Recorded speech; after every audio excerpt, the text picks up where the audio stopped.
Waterproof. You could drink it all throughout. I'm gonna be drinking my water there. Hey guys, thank you for tuning in. My name is Carla. I'm your relationship doula, helping men and women bravely birth peace in the pieces of their lives. Guys, I you've been tuning in often for my conversations with Carla, and this time you didn't have any knowledge that I was going to do it because I've decided that I'm just going to be impromptu and live in the moment.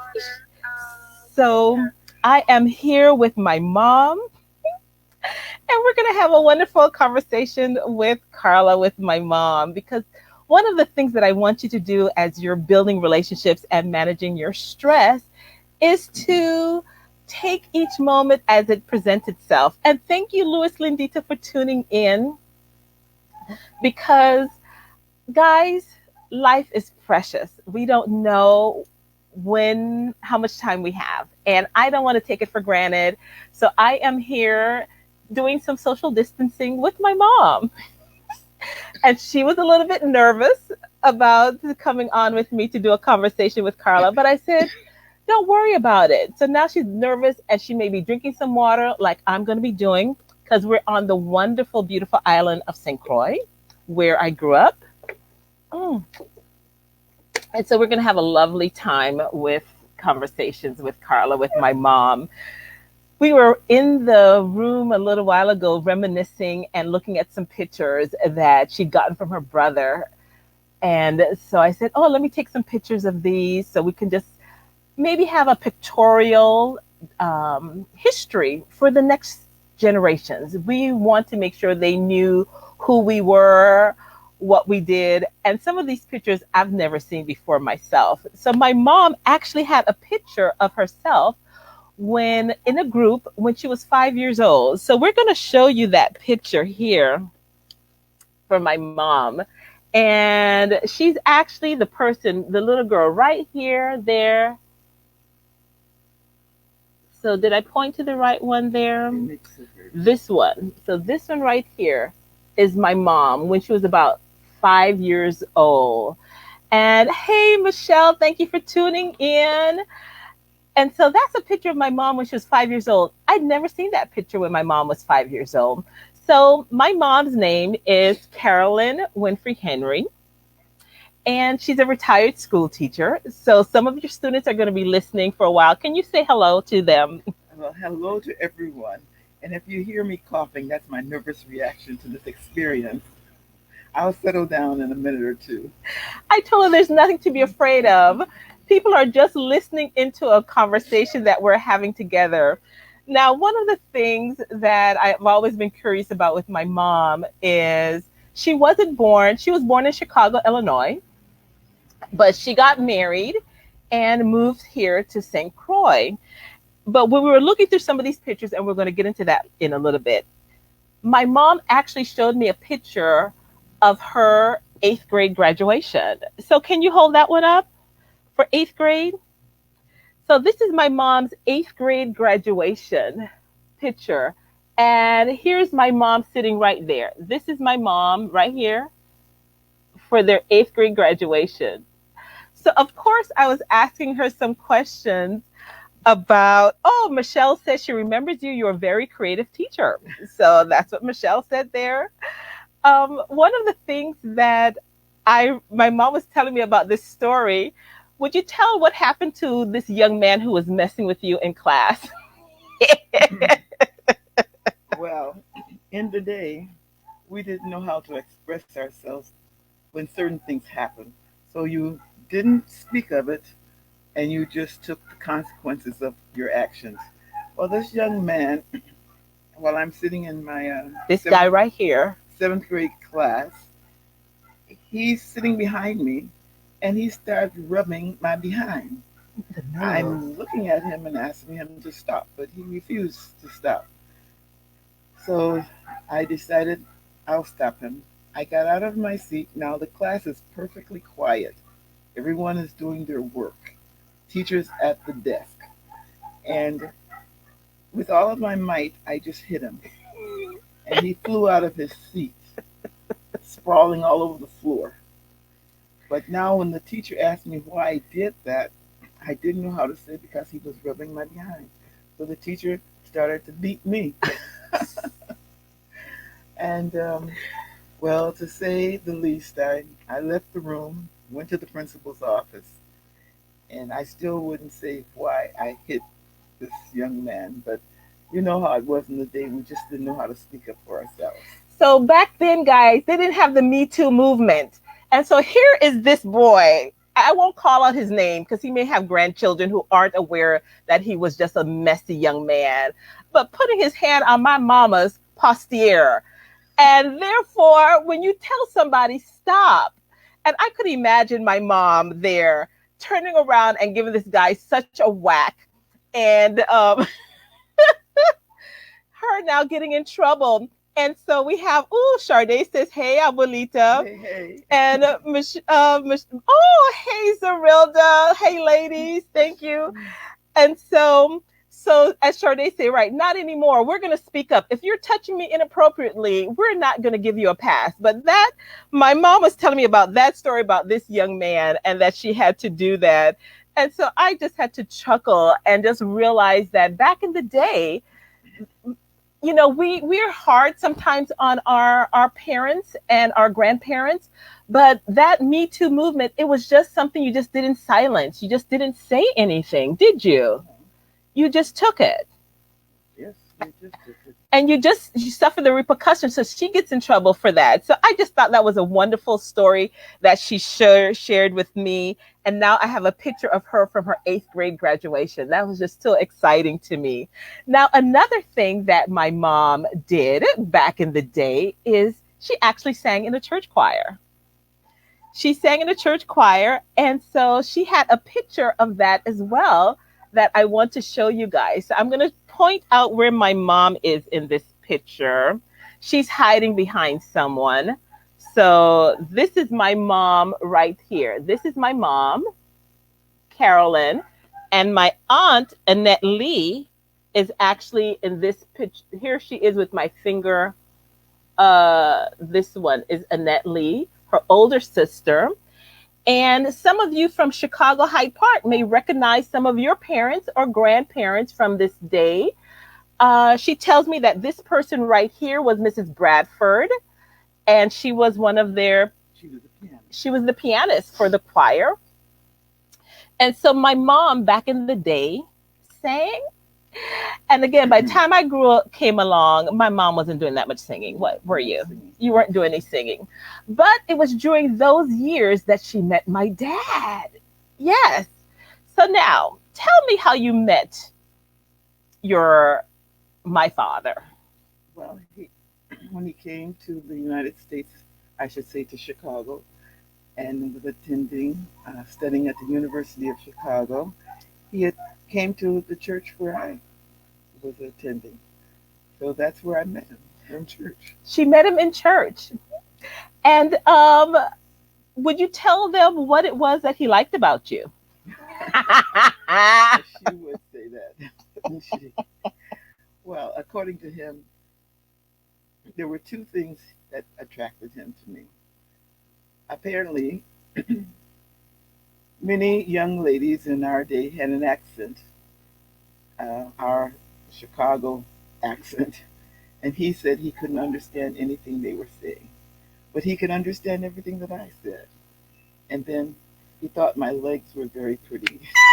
My father was a leg man, y'all. So that's how my parents met. And they, during church events and church gatherings, that's how their relationship grew and they connected with each other. So there's this other picture I wanted my mom to share with you. And this picture was taken, I want to say around I was born then. So 67, 60. 19, maybe 65. 70 something. I think it was 75, 70 something because I was a teenager. But this is a picture of her and her family. So here is my mom right here, Carolyn Henry Winfrey Henry. My dad, Lloyd Henry. This is my aunt, my mother's sister, Susan. This is Annette Lee. This is her husband, William Lee. This is my aunt, her sister, Thelma Robinson, her husband, Robbie. And here is my grandfather, J.P. Winfrey, and my aunt, the youngest one, Crystal Winfrey Vance, and my grandmother, my mom's mother, Thelma King Winfrey. So that's them. So my mom came from a large family. She has two brothers, but as you know with family pictures, sometimes the brothers just don't show up. So she has a brother, Joseph and Leon, and Greg. Joseph, Leon, and Greg are my mom's siblings. So come from a large family. So now my mom met my dad and they moved to the Virgin Islands. They moved here to St. Croix, where I am currently doing some social distancing and COVID-19. Now, one of the things that I love and hate about my mom, is her creativity. As I told you guys, my mom was a teacher. And I remember her creativeness. This lady could come up with concepts out of nowhere. And I remember asking her, were you always creative like that? What did you want to be when you finished high school? What was your goal to be? Well, it was not teaching, Right. and it wasn't a creative aspect as such. I just figured I would get a job at the post office. That was her aspiration. And I knew in that day, once you got a job there, you could really advance your career and end up in an executive position. So that's what I thought I would do when I got out of high school. Okay, so all of that changed when she met my dad. Because here now, he was there in school, and I plan to have a conversation with my dad so you guys can get to know him as well, too. And he was now going to bring her to an island. Had you ever been on a plane before you came to St. Croix? Never, never on a plane. So now tell us the story the first time you visited St. Croix and you met your in-laws. I don't know if that was the first time you met them and they had that pet or that goat in the yard. Oh, well, once I arrived, that was during our honeymoon. Quite naturally, everyone was going to be very nice and accommodating, and family is going to come and visit. My first encounter, as we drove up to the house in Gallows Bay, I saw all of these chickens in the yard. No, it wasn't the yard, it was the street. And I was wondering, why would people put chicken statues in the street? Only to get out of the vehicle and they start moving and I start moving because I didn't realize that they were live. And that's just to show you how I grew up in the city. I didn't have country background. And as we stepped into the yard, I saw that there was a goat. And the goat was tied to the fence. And I said, oh, nice, they have a pet goat. But why would anyone want a pet goat? I didn't know. So I met the family, and that we had a feast that evening. And I observed that I didn't hear the goat anymore. And I asked, and they said, well, that's what's on your plate. I have to admit, it was difficult at that point for me to eat anything else after that. To know that I had seen a live goat and now it was served up as dinner. As I said, I was from the city. Didn't experience this type of cooking before. So I thought that was just so amazing when I heard that story from my mom before. Here it is when you don't know from farm to table in its original sense. That's how living was back in the day here on the island. And for some people, they still do that. But there it is. She thinks it's a pet goat, and that is her meal that she's having now as they're trying to impress the newlyweds. As my mom is meeting his family, my father's family, for the first time here on the island. So again, one of the things I chuckle about. So one of the things when I asked my mom how she got that creative spirit or creativity is that, keep in mind, my mom, there are 5 birth children that my mom and my dad birthed. So there's Carolyn Laverne, it's me, Carla, Lucinda, Carmen Louise, Charlotte Letitia, and Lloyd Cartier. We only have one brother. And so my mom wanted to provide different activities for us to do. And so you just started to do things. Once, once we arrived on the island, I realized that the only activities I saw, they were swimming, and then maybe occasionally there might be a Saturday night social or something like that. But I didn't see any other type of activities that you can get involved with. So I just started creating different things and invited my nieces and nephews and anyone else who wanted to join in. So you just have to think of things to do to keep busy. And so when she says think of things to do, she really did. Because when I tell you I have a love-hate relationship from my mom, as a teacher, she became a teacher. We moved to Puerto Rico so my mom could get her degree in education.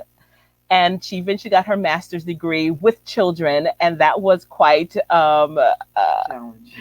challenging, balancing all of those things. But one of the things that just opened such a creative avenue for my mom. So as a teacher, her walls, there was no blank space, guys. I kid you not. And so her 5 children, we were her laborers. We would be in there from morning till evening putting up bulletin boards. My mom is excellent. And so I'm not too crazy about that. But some of you may have been seeing some baskets that my family's currently making. We're just doing creativity in another form of fashion now. Exactly. But my mom, we learned from my mom the creative aspects in our lives. And we know how to work. We may not like to work, but we do because of what my mom has exposed us to. And so we're just like, hey, what can we tackle? What can we build? What can we do? As I sit out in her yard, guys, my mom, there isn't anything she hasn't done, from putting down tiles to making a backboard for her bed. What are some of the other things you've done, Mommy? I created my garden. She created her garden, her swinging bench. Yeah, my swing. Her deck. Yes. I've helped build walls and rooms. Yes. So whenever we have a project, her grandchildren or her children, we'll call our mom. And our mom, that is where she gets pleasure. Your mom may want gifts from you. We don't have to do gifts for my mom. We just have to have a project. It's like, hey, Mama, we have a project. We want to paint such and such. We want to build an addition to a room. That's where my mom gets her pleasure from. Yeah, I'll come down and I'll do it. Yes, she will do that. Come up and do it. Come up and do it. She'll come up and do it and just have a wonderful time. Just being creative, and I just love that about you. If you have theme parties, like when my great grands have a theme party, I'll make them their mermaid outfits or their whatever hair outfits they need. Rapunzel, she did the braids. She did the little fish thingamajiggy for Ariel's party, I think it was. Superheroes. My mother will sew it. And so that's one of the fun things I like about my mom. Because of the way she chose to embrace a new experience, which was the island, which wasn't a normal thing for her. She was the foreigner coming in. She exposed us to so many things. We did macrame. We did camping. I don't know what we didn't do. We painted. We did embroidery. We did cooking. I remember when my mom did cake decorating. I think I was like in the 3rd or 4th grade, and you guys had these U-shaped with Mrs. Sheena Benjamin and others. You guys had this wonderful cake decorating thing. Now, guys, I know we're jumping all over the place, but I told you she has five birth children, but my mom took in children. One of the things that was always funny is that we would pack our car like you would see on the circus with those children. That was us and my mom when she had a project or an activity to do if we were going somewhere. I believe one time we counted maybe 12 people came out of the car. I think we've had up to 15 to Okay. 20 We've had up to kids in the 15 or car. 20 kids in the car. Yeah. So you have just always, I don't know if you had a love for children, but you've always wanted to make sure that we and other children had different activities to do. What was one of your favorite things or crafts or activities that you enjoyed doing? I enjoyed camping. Okay, camping. Camping. What was the fun part about camping, Mom? The kids could run wild somewhere other than in my house, and I can be more relaxed and Okay. open. And Okay. there was a whole lot more that you can experience outside. Because when she's talking about camping, and again, we may need to bring camping back for those of you who may not have gone camping. Because as she said, the kids can run wild. They could just get all their energy out and be nice and tired. Because in those camping experience, we learn how to build a fire. We learn how to build furniture, but you just really had lots of fun. Camp, outdoor cooking, hiking. Right. It was very nice in that you could experience so many things. And at one point in time, I would also use it with. We did a lot of plays. We I love to create plays, so we would use those times to rehearse them and get Mhm. them all together. I remember back in the day when I thought I wanted to sing, guys. Even now, my mom did a musical called The Jesus Story. And I got, oops, let's see if that one there. Oh, So, oh, that's fine. She did the Jesus Story, and we actually, people had parts. So one of the things I we'll call enjoyed, you back. one of We'll the call you back.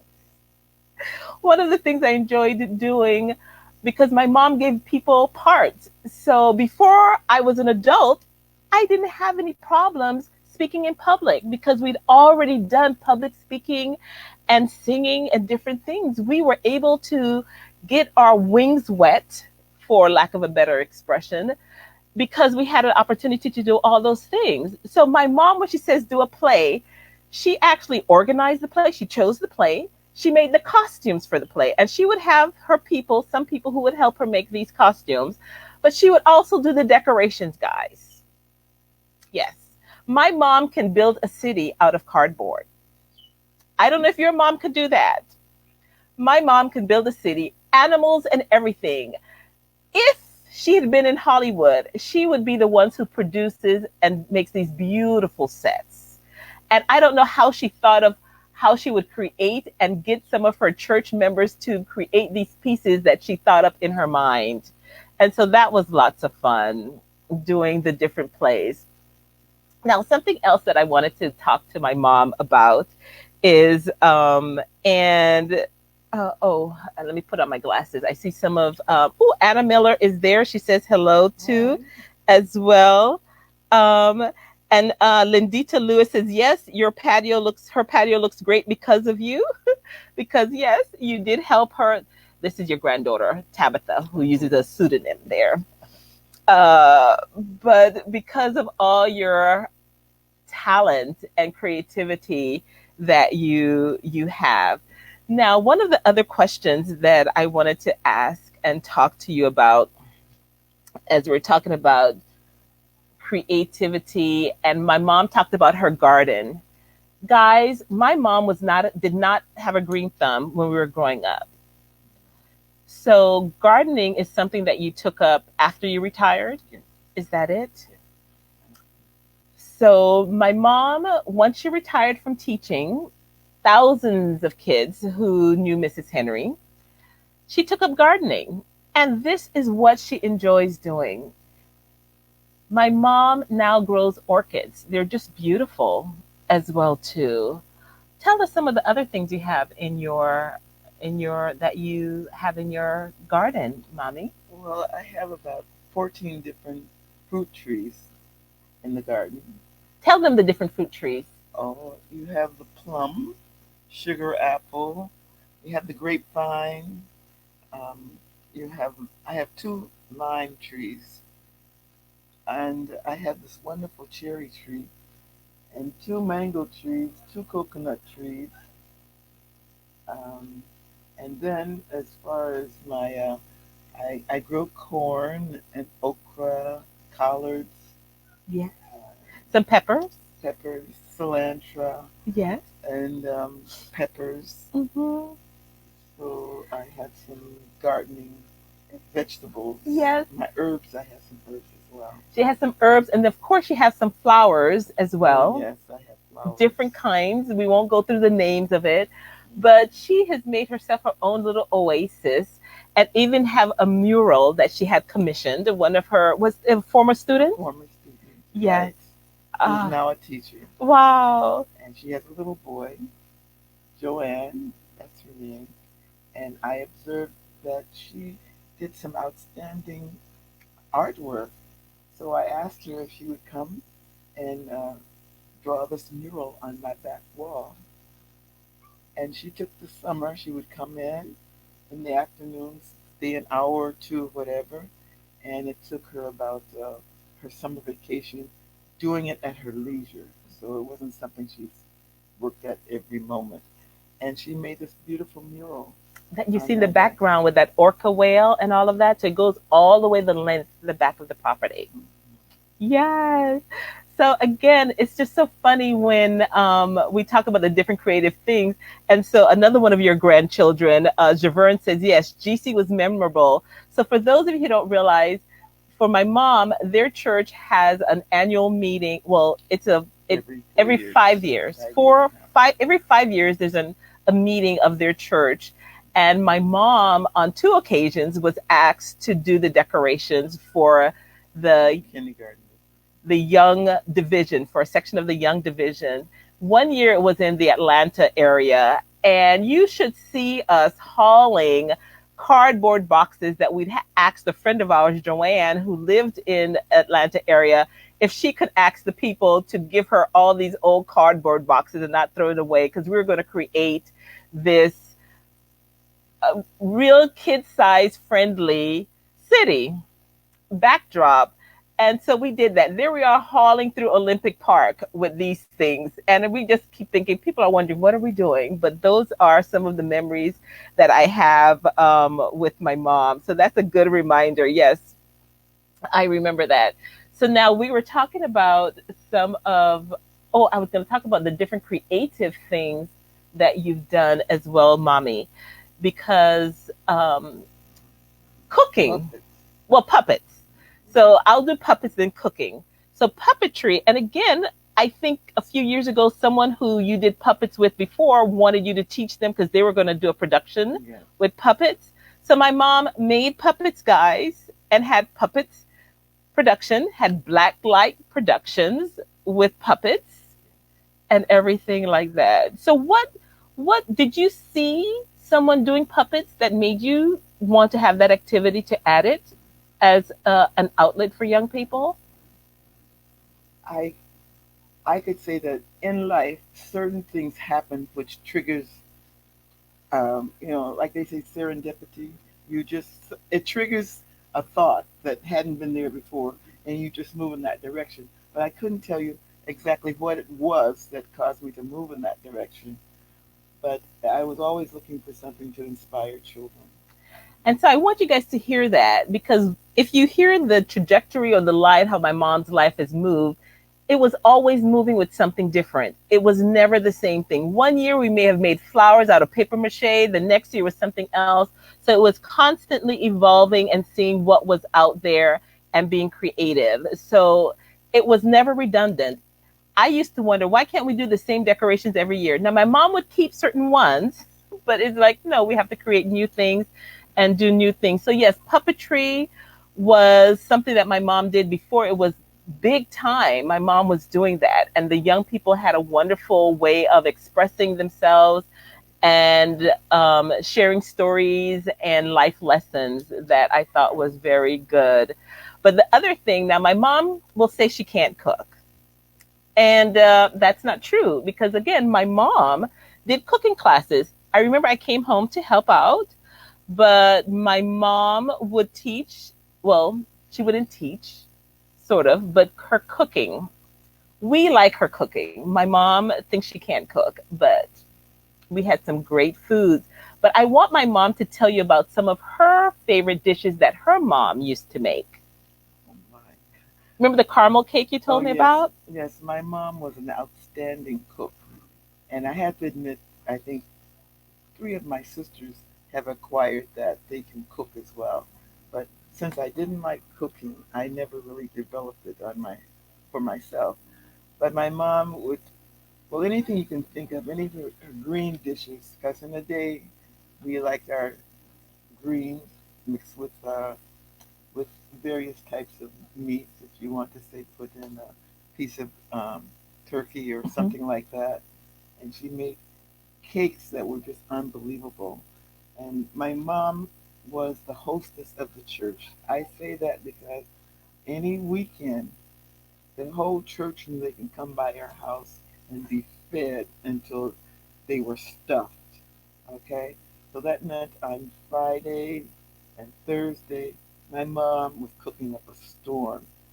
And that's how come I didn't like cooking. Because that meant all of those pots and pans, and they were huge. My mom had these huge cast iron skillets and these huge pots. All of that was left for us to wash and to clean up behind. And from her baking skills, her cakes, her pies, homemade ice cream, to all of the type of meat dishes that she could create. In that area of cooking, my mother was very creative. And so I love good food. It's just that, again, it was different to what I met when I came here. And I found good food here, but still, you understand, it's a different flavor Hmm. and presentation. But yes, we grew up having more than enough food, and the community aspect of which, when my daughter says that when I had children in my home, that's how it was in our home. My mother had people who would come in and out. We had a basement that anybody had any kind of incident and they didn't have a place to stay. I remember we took a family in who had been burnt out. She just told them to come stay in our basement until you can find. So that's how our house was. It was a transit for any and everybody who needed assistance. And that is very, so there's two things I wanted to point out. So one of the reasons why I too, both of my grandmothers on both sides, my mother and my father's side, were hostess. And that's a come, we had, my grandmother, my mom's mom, Thelma Winfrey, when she had them over for church, she was using her china. It wasn't no paper plates. And so we would have to wash those dishes. And so that's to come when I have people over, we're doing paper plates because I'm not washing any dishes. So that's one of the things, because that was lots of work to do. But Leah says her classroom is always alive and beautiful because she's a teacher because of your inspiration Thank there. you. But so talking about the different people who came in and out, because that's another thing that my family did, that my siblings, they've done the same thing as well too, and that was of service. I saw my parents take people in, and yes, as children sometimes you're selfish and just like, really, because you want that attention to yourself. But my parents were both very service oriented and wanting to make sure that we had more than enough, so you don't share, you weren't hoarding stuff, you weren't hoarding resources. If there was some way that you could help someone else, you did that. And that's what my mom saw with her parents, and that's the same thing that my mom did for so many young people and families who just love the Henrys. And I get blessed because of it, because of how kind my mom was to certain people. My friend Anna, my cousin, when I went away to Maryland and needed a place to stay, I benefited from those acts of kindness because my mom was kind to her mom, and I reap the benefit by having her daughter now be kind to me. And so it's such a ripple effect, but we don't realize the impact and the influence you're extending, and how the great and the great grandchildren benefit from that. And I'm blessed because I have definitely reaped where I haven't sown because of the way that my grandparents and my parents did. When I tell people that JP Winfrey or Thelma Winfrey are my grandparents, it's like, oh, or even I say who my parents are, Lloyd Henry or Carolyn Henry. I receive extra favor because of the way that they influenced and interacted with people with integrity. Because that's the other thing I want to talk to you guys about my mom. So my mom is, she's getting nervous. They're never sure what I'm going to say. But one of the things I love about my parents that I've been able to take away is that they treated everyone with respect, even their enemies, guys.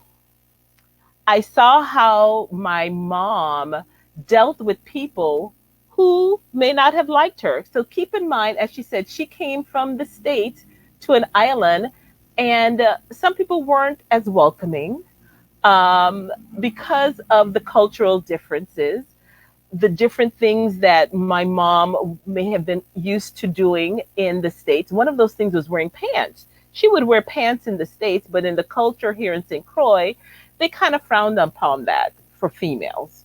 So my mom had to make several different adjustments. But I've always been able to appreciate that even when people did you wrong, you were kind to them. How did that come about? Help me. Well, I guess it depends on your personality. In other words, I can see that you are doing something to me that I really don't understand why you would treat me that way. But at the same time, that person could ask me to, can you come and take care of my children or carry my children somewhere, or can you come? Now, at the same time, they would be telling me that they won't do any of that for me, but yet they will ask. So if you can ask me, it's no way in my heart I can tell you no. It just wasn't my personality to say no. In other words, since they treat you this way, if you're treating me this way, then I have to treat you the same way. My whole spirit wouldn't let me do that. So I guess it all depends on your personality. Okay, and that's a good point when it comes to personality, because one of the things that I thought was a flaw from my mom, and this is just me as an adult looking back, I felt my mom didn't know how to say no to people. Did you ever tell people no? And so that is one of the things that I had to acquire in my life. So for those of you out there, your parents or who you grew up with may have had a hard time setting boundaries, and you could burn out. I felt that my mom did burn out because she didn't know how to set boundaries. So one of the things in my journey as adulthood with my mom is when I started telling her no. All of my children, they've learned to say no. And so, because we've chosen as we got older to revisit our relationship as adults, and we've chosen to address certain issues and say we want to have a really open, honest relationship, but we need to clear the air. And so that was one of the things that we had to clear the air with, in being able to tell our mom no and understand that we love you, but here is a no. And we may or may not give you a reason, but we're just saying no. Right. No reason, just no. But I'm telling you, they acquired that from their father. They learned that from him. I hear her saying how she reevaluated, but they saw that in practice. Yes, my father knew how to say no. When we have our conversation with him, we're going to talk about that. So my mom just had such a giving spirit, and I just saw how that was just abused. And this is just me looking in as a child, and just seeing how she weathered that with such graciousness, though, but that it takes its toll. So for those of you out there, It's okay to love and do, but it's okay to have boundaries, to be able to say, no, this is enough. And so, okay, Leona says, yes, my mother is the same way. And, oh, Linda said, true. So wonderful. So we're going to be wrapping down in a little bit because I see we're going to having our conversation winding down. But again, I'm just loving having my mom on the spot to just I'm getting all of us out of our shells. We're so accustomed to being in the background that now we're going to, we're just coming up to the just I just wanted you guys to just see a little of what makes me happy, what makes me smile. Many of you may not realize it, but as a family, we're not into gifts per se. We're not into gifts. And so it's simple enough if I call my mom on her birthday and say happy birthday, or if I call my mom um, on Mother's Day and say happy Mother's Day, because those are the things that we do value, just that contact and knowing that we're appreciated. Now, a few weeks ago, I had a conversation with my daughters on a different uh, session, and we talked about how I grew up and I wasn't that affectionate, and it could have been physical affection. And I told them that just wasn't something that we did back in the day as far as physical affection. When we moved to Puerto Rico, when you went to college, what was your take on that new culture of people who were so affectionate? It was an eye opener. Um, Growing up in my household, we were given all the necessities of life. There wasn't anything we wanted for. And I didn't perceive there was anything we were missing. But we did not have this hug, kissing, this type of interaction as kids. And you didn't miss it, you didn't receive it, but you received everything else. Because you You didn't know had, it was something that should be yeah, there. yeah. I mean, in other words, yes, they were nice. And we got everything that we needed. So therefore, hugs and kisses weren't things that we saw that was something needed.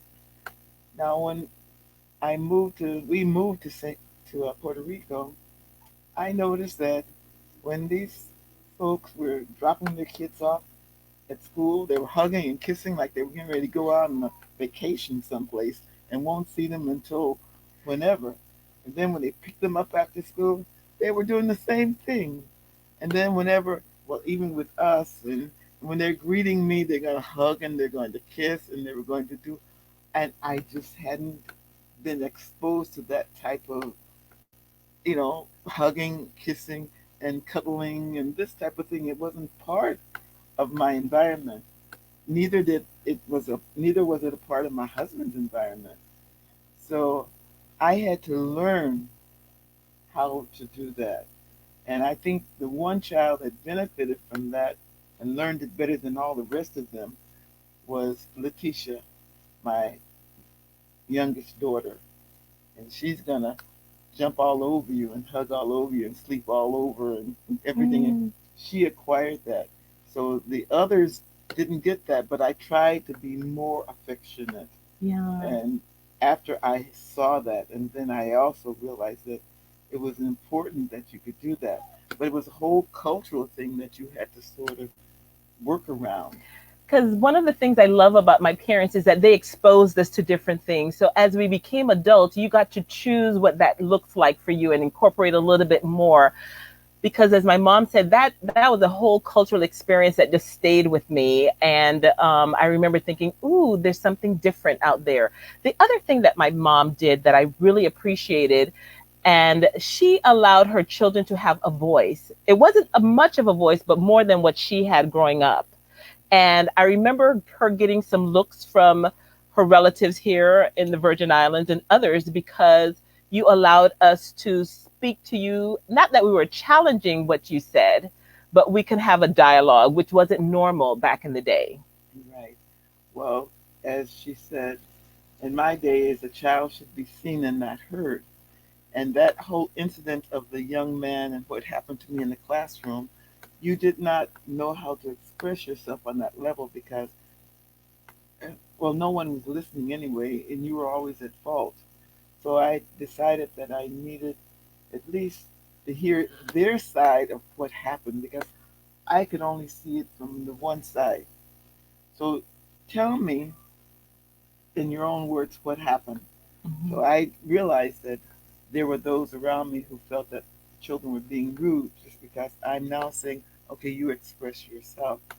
And I have to admit, I wouldn't have changed that, but I was glad for my husband in the sense that he was still the rule that the child should be seen and not heard.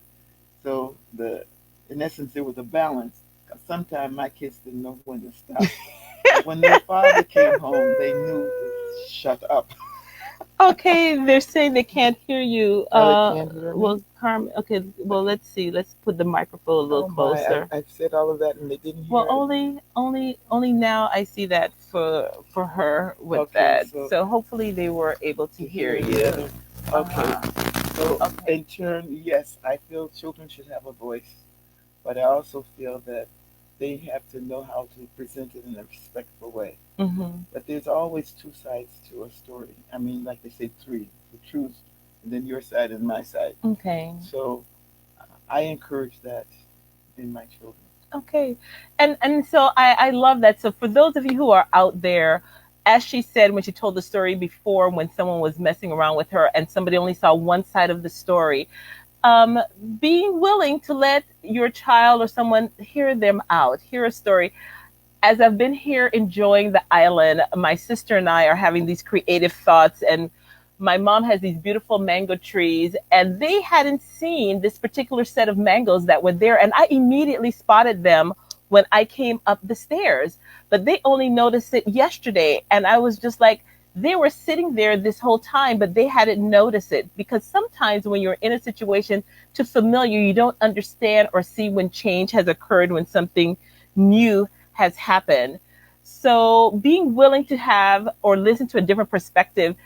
I was out on the walking around and I thought when you think of an ant, the ant is looking at a tree from an ant perspective and the tree seems formidable. A bird looking down at the tree from a bird's perspective is like, oh, that thing is tiny. You just need to wonder what perspective you're looking at and be willing to talk about the other perspectives or other ways that someone can look at something and being able to just engage with them in that way. May I add something to Yes. that? In the creative aspect, I always enjoy brainstorming. You can have one point of view, as Carla was saying, but someone else has another point of view. And children have a very creative point of view on different things. I can think of several projects in which, um, because my children developed an interest in it, I took up an interest in it. And I think one of the most profound activities was um, when Letitia got interested in computers. And once she did that, I said, okay, well, let me learn computers too. So between the two of us, back and forth, and her sharing with me any information she had, and I was doing my thing, I can remember staying up all night. I had to go to work the next day, but I bought a computer, stayed up all night trying to figure it all out, and with Letitia's help and creative thought, we did so many different things. And today I can say I'm computer literate. Yes, she is. And we continue to learn Right, Zoom. She figured out right, Zoom, do all yes, of that. She right, does Zoom classroom with her great grands. right. She's able to check in on them and build relationships and just stay creative. So we do. You've always been a learner and you've made us learners as well too. So we're willing to we are solution driven. That's the one thing I got from my mom. Solution driven. There's a solution. Some people are just problems identifiers. My mom is a solution driven. This is what I learned from my mom. There's always a solution and more than one way too. So when somebody tells, oh, you can't do that, it's like, well, what you mean I can't do that? We're going to wait and see. But anyway, guys, I just wanted to just, for some of you who haven't seen Mrs. Henry since you were in school, I just wanted to just share some of these treasured moments that I'm enjoying with my mom so that you can just hear a little bit about how her influence as a parent has followed through for her children and her grandchildren and her great grandchildren. We're all reaping the benefits of that. And I appreciate that with you. So thank you from mom. Thanks, mommy, for being uncomfortable and coming out and being brave and courageous with me for our audience. But my name is Carla. I'm your relationship doula, helping men and women bravely birth peace in the pieces of their lives. Thank you for tuning in for Conversation with Carla. And before I leave the island, I'll have a conversation with my father so you guys can hear things about him. You guys have a good one. Bye Goodbye. bye.